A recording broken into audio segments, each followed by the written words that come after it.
The first thing of installation is to check the fixing tools basket, pedals, seat, training wheels, decorations, and bells.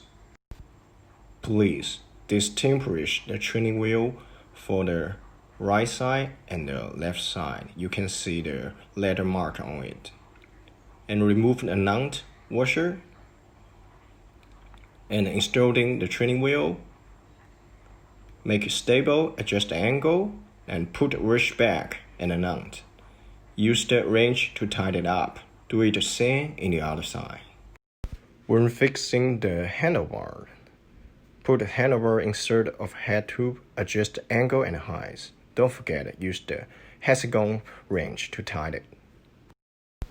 When installing the seats, put the seats into the frame and open the quick release. Adjust the screws if you feel loose and close the quick release. That's okay. When fixing the pedals, we still need to distinguish the right and the left. See the different color marks on it. And we use the right into the crown and use the wrench to tighten it up. And do it same in the left side. Now we're going to fixing the bells. Remove the screws from the bells and put in the handbar and tie the screws. That's okay. Before installing the floating basket, you need to catch the car shaft of each floor, then hook the hook to the basket, and finally hang the basket on the head bar.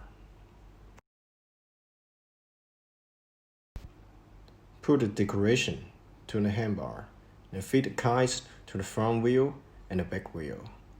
Here we go, Royal Baby Little Swan is ready for your girl.